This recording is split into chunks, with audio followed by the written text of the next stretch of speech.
Voltando. Bom, então não deu pra gente fazer a conexão.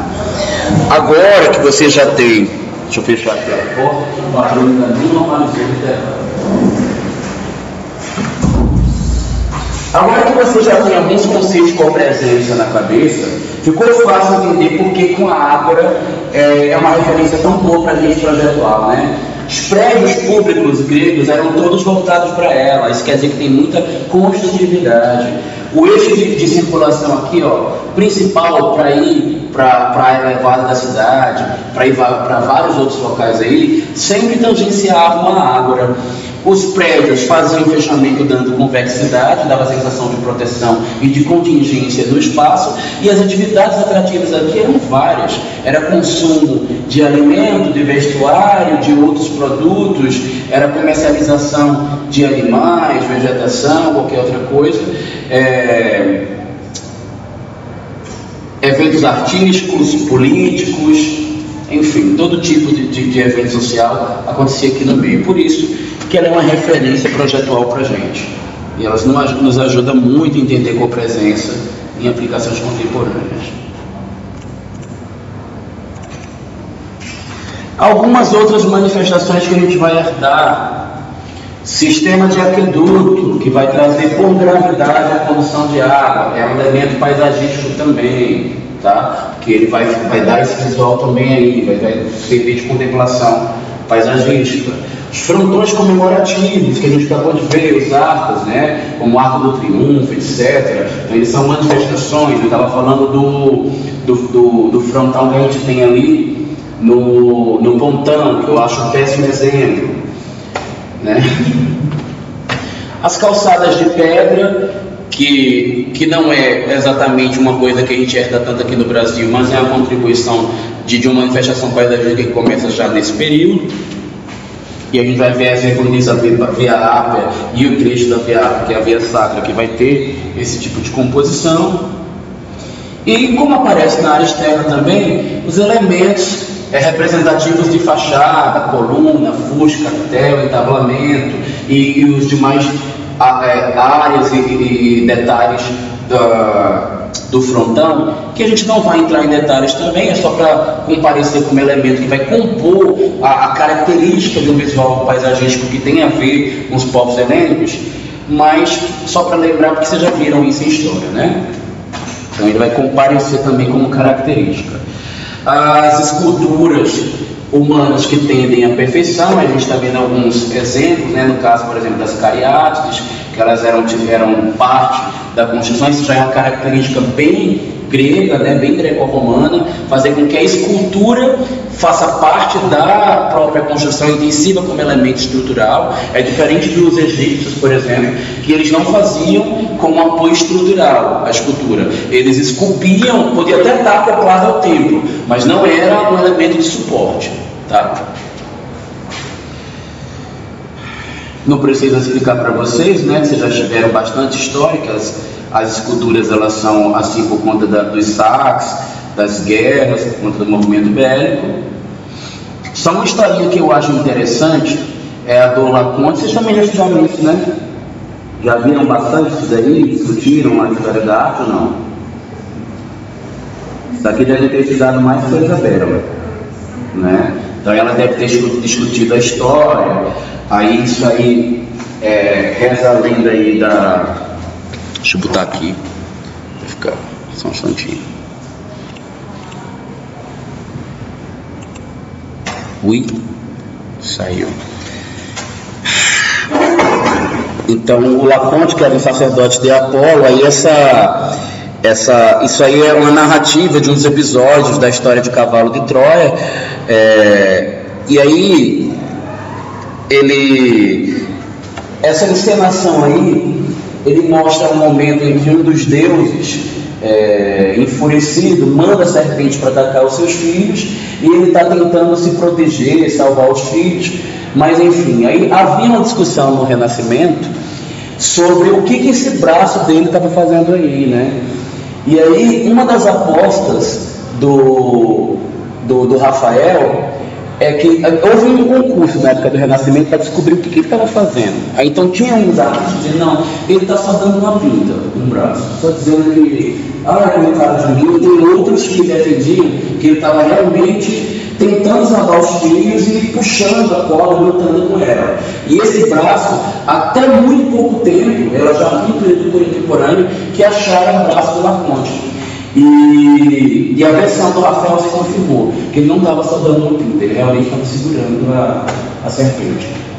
Porque essa é uma das esculturas emblemáticas, né, que vão servir como contribuição paisagística, como influência para o paisagismo contemporâneo. Outra coisa que é muito forte são as fontes comemorativas.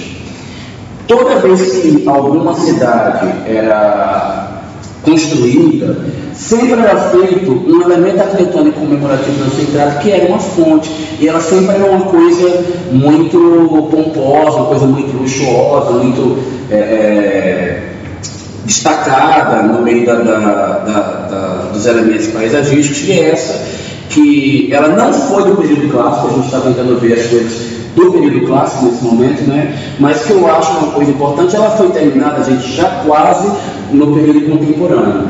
Por quê? Devido às diversas guerras, o custo também era uma construção muito grandiosa para ficar pronta, então ela não se acabou já no período que ele foi feito. Ele, inclusive, também não foi iniciado no período clássico, se não me engano, ela começou a ser construída na época do Renascimento.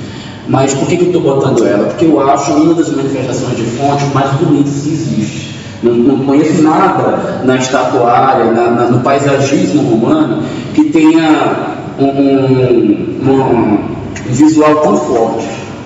Inclusive teve um momento aí, a iluminação à noite deixa mais dramática, lindo. Né? E, se eu não me engano, não sei se foi um artista que fez isso, ou um grupo, não lembro como é que foi isso, mas eles fizeram uma remontagem dessa fonte com a água toda colorida de vermelho, não pena, eu achei que eu tinha separado as imagens. Mas se vocês colocarem lá Trevi Fontaine e colocar Roma, e colocar assim Gravity, vocês vão ver ela com essa água toda colorida de vermelho, ficou um negócio lindo. Mas infelizmente eu não estou com essa foto aqui, que tem isso. Bom. E a gente vai ver algumas evoluções, que obviamente elas têm outras características que também não são do período clássico, mas todas elas com esse intuito não somente contemplativo, elas têm também a intenção de servir para uso, as fontes elas têm local para beber água e tal, que é uma característica que a gente já herda desde o período clássico, né? Característica das fontes. Aqui eu tirei uma foto de uma praça que fica próxima ao Coliseu, só para que vocês tenham uma noção de como era a vegetação típica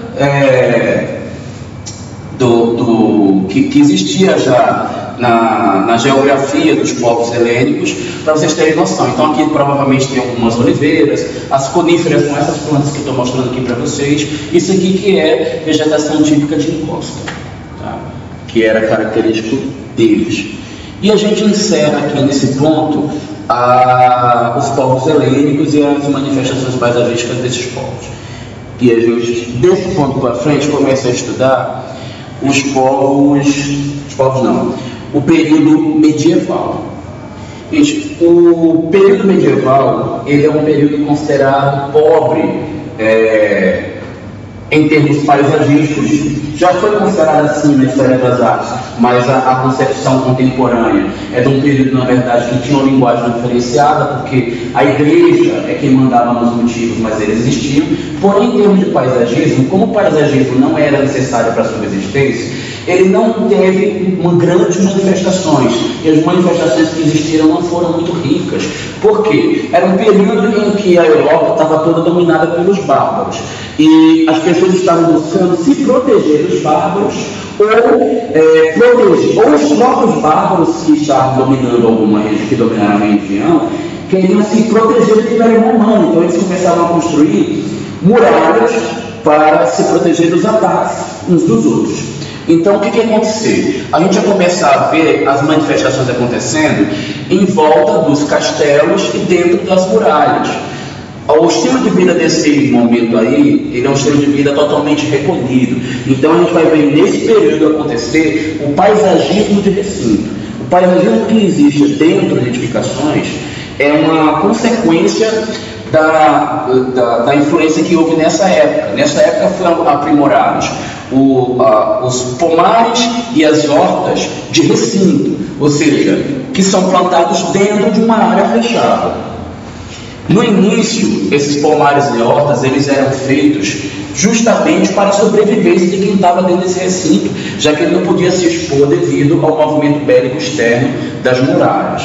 Mas, aos poucos, à medida que o nível de insegurança causado pelas guerras foi reduzindo, esses jardins de recinto começaram a dar espaço a alguns canteiros de flores, algumas ervas medicinais já eram cultivadas, elas começam a ser plantadas com interesse paisagístico também.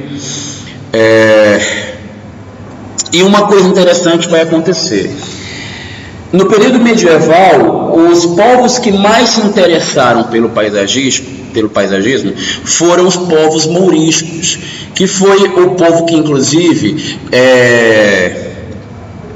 que tomaram um pedaço que corresponde hoje à Espanha. Então, principalmente na Espanha, nós vamos ver bastante composições geométricas, porque os povos mouriscos, eles eram povos árabes, que faziam parte de um movimento religioso onde a adoração às imagens era proibido. Eles eram descendentes de muçulmanos, portanto eles não podiam cultuar a estatuária grega como acontecia no passado. Então a maioria dos motivos eram feitos eram desenhos geométricos, e nesse momento os azulejos começam a ser introduzidos como motivos paisagísticos, porque eles eram colocados nas fachadas, nos pórticos, já que a religião deles não permitia motivos que não fossem estes, porque mesmo desenhar pessoas ou animais também era um tipo de adoração que não fosse a Allah. Então isso era proibido na religião deles, né? Aí a gente vai começar a perceber que, à medida que vai se aproximando do Renascimento, vão começar a aparecer algumas manifestações. Os caramanchões, ou seja, estruturas de suporte para colocar trepadeiras, roseiras e floreiras, começam a ser mais frequentes. Como a civilização começa a enriquecer novamente, começa o nível de guerra e de pobreza a reduzir, também a doença, porque houve um pedaço também triste da Idade Média, que foi o período das pragas e das doenças, né? E isso também empobreceu muito a manifestação paisagística. Quando isso começa a se esvaecer, começa a haver vida social, começam a ser estruturados novos castelos, e no interior desses castelos começa a ter a necessidade de mais do que somente a subsistência de pomares e de hortas. E o que são introduzidas? Fontes, floreiras, jardineiras, e as fontes começam a ter uma real importância, e a vida de recinto, desses jardins de recinto, começa a ser um pouco mais humanizada, mas ainda assim ela nunca vai ter a mesma ordem que começa a acontecer no período do Renascimento que existia antes. Outra coisa que a gente vai ver e vai aparecer já, como eu não sei se dá para dizer que é paisagístico, já que a horta e o pomar, eles tinham intenção especificamente de subsistência, era para dar provimento às pessoas que moravam na região. Então, especialmente no monastério, onde era uma vida de reclusão, os interesses eram religiosos, então os monges não tinham interesse de fazer decoração, porque a simplicidade, o estilo de vida devia ser de recolhimento, não poderia estar se envolvendo com valores materiais, então eles só colocavam o mínimo. Então as hortaliças, elas começam a ter essa linguagem do interior do jardim de recinto deles. Então o jardim de recinto deles é simplesmente um pomar ou uma horta, e nunca com nenhuma ordenação. No máximo, essa divisão funcional quadriculadinha, simplesmente porque ela era fácil de se trabalhar e transitar entre os canteiros das hortaliças. Mais à frente, os castelos começam a não ficar tão mais áridos, e os caramanchões começam a receber trepadeiras, começam a receber flores, e é já o momento em que a Europa começa a sair da crise e começam aos monges que tiveram um pouco mais de contato com a realeza, tiveram um pouco mais de poder, ou mesmo esses mesmos monges, ou as igrejas que tiveram apoio dos mercantes ricos. Esqueci o que é, eu me esqueci agora. Eu ia falar dos médicos, mas não é dos médicos que eu quero falar, é o que os médicos fizeram naquele período. Os burgueses, a burguesia que detinha o poder, que inclusive bancava a arte, bancava a arquitetura, bancava o paisagismo. Eu ia falar dos médicos como exemplo disso. Então eles começam a dar um pouco mais de apoio a essas construções, e eles mesmos começam a ter interesse em ter mais do que a subsistência. Então, no próprio período medieval, a gente começa a ter o início dos jardins de topiaria, com essas praças de contemplação visual. No primeiro momento, como isso aqui ainda está no período medieval, a gente não vai ter aquela topiaria super densa, nem com altura suficiente. As marcações são muito mais de piso. E esses desenhos que vão aparecendo nessa composição, eles são desenhos que têm caráter simbólico. Eles fazem parte de algum tipo de intenção de meditação, algum tipo de simbolização divina, alguma coisa maior. Por isso que havia essa centralidade. Num segundo momento, que não é mais o do período medieval, começam a aparecer muitas fontes no meio dessas praças. E essa vegetação começa a subir. E no lugar de somente vegetação com topiaria muito rarefeita e muito rara na composição, quando esse momento começa a surgir, a gente descobre que o período medieval acabou. E a gente começa a entrar no Renascimento. Renascimento, deixa eu ver que horas são para saber como é que eu vou interromper, daqui eu vou quebrar o assunto. O berço do Renascimento, gente, é na Itália. Justamente por esse motivo, a gente começa a ver as primeiras manifestações paisagísticas no Renascimento italiano, e a gente vai ver a família Médici, por exemplo, como grandes financiadores desse movimento, inclusive, dentre vários outros que a gente vai ver.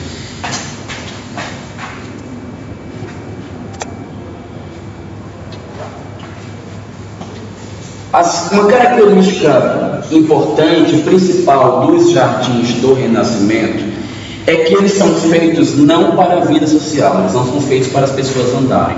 Eles são feitos para você subir no castelo ou subir do alto do monastério, da torre do monastério, olhar lá de cima, dizer: eu sou poderoso, eu alcancei algum tipo de status diferente, eu tenho um jardim bonito, veja. E ele tem esse principal sentido. Só que a gente vai perceber também que ele possui um traçado extremamente geométrico. Além de geométrico, ele é simétrico, tá? Então, essas são as principais características. Normalmente apresentam uma área central que no primeiro momento tem poucas fontes, mas à medida que o Renascimento vai entrando no Alto Renascimento, ele vai começando a apresentar fontes. Como o Renascimento, o paisagismo do Renascimento italiano é o primeiro que surge, as características dele são as mais puras. Então, a topiaria, ela é simples, ela não tem tantos desenhos voluptuosos. As formas geométricas não são tão derivadas, elas são um pouco mais simples. A quantidade de divisões e bifurcações de jardim é menor. E outra coisa, como ainda não estava assim, no auge da riqueza do Renascimento, no início do Renascimento, não se faziam grandes movimentações de terra. O jardim era completamente plano no primeiro período. Então, fica mais marcado como característica do jardim renascentista italiano ser plano, tá? No finalzinho do italiano, ele começa a ter uns degrauzinhos, mas é melhor vocês não fixarem isso, tá? É melhor pensar que a principal característica do jardim italiano é sedere plano, tá? Ele também começa a comparecer algumas fontes e algumas esculturas, mas no primeiro momento só vai isso aqui aparecer, tá? Deixa eu ver aqui, deixa eu olhar mais algumas coisinhas, ver se eu esqueço de mais alguma coisa.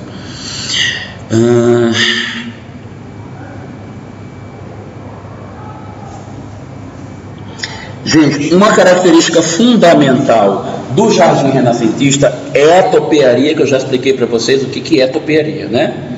Então, peraí, eu não falei de China. Vai ficar com esse erro aí, com esse feio aí na nossa gravação. Vou ter que voltar para a China, que eu não posso entrar no Renascimento pulando China, que é a Antiguidade. Deixa eu voltar lá, perdão. Pois eu retomo.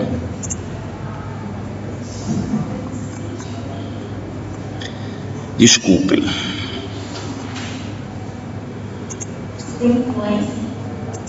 Total. China? Nossa, China é uma das principais influências do paisagismo contemporâneo.